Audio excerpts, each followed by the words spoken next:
Bismillahirrahmanirrahim.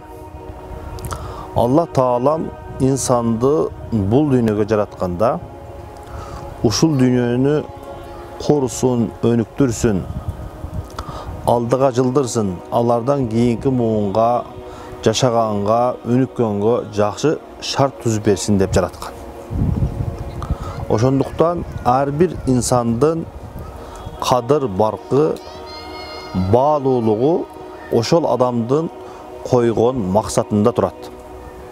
Эгерде инсан максатыны эл катары күнүмдүк жашоом өссө болду деген максатта жашаса, демек анын баалуулугу ошол эле даражада.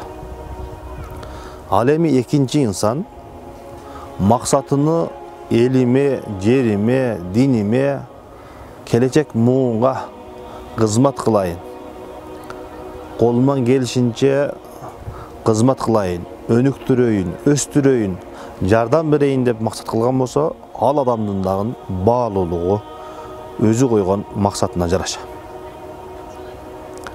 Ошондой эле ар бир инсандын даражасы анын жанындагы шериктеринен, досторунан билинет экен.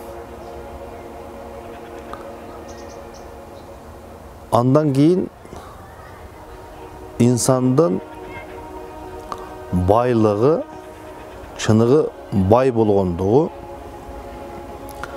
канча жүрөккө ээ боло алды, канча жүрөктөн орун ала алды, ошондой экен. Кайсы адам эң баймын деген болсо, ошол жанындагы адамдардын жүрөктөрүнө карап көрсүн.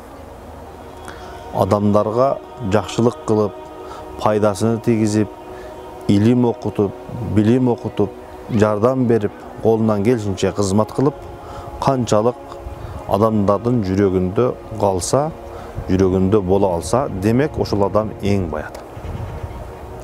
Инсандын күчтүүлүгү, кубаттуулугу өзүнүн нафсине каршы чыгып, чектен чыккан жерде өзүнүн нафсисини талкалап, ордуна коюп, чектен чыгарбай тургандыгында. Кайсы инсан мен күчтүүмүн, кубаттуумун деген болсо, ушул жагына карап көрсүн. Нафсиси жаман нерсеге буйруганда, аны ордуна коюп, талкалап кое алган болсо, демек ал адам эң күчтүү адам. Инсандын жеңиши анын астында жашоосунда болгон жаман ойго, жаман ишке, жаман сөзгө, тилини, көзүнү, мүчөсүнү токтотуп, жаман ишке алып барбастан кармап калуусунда.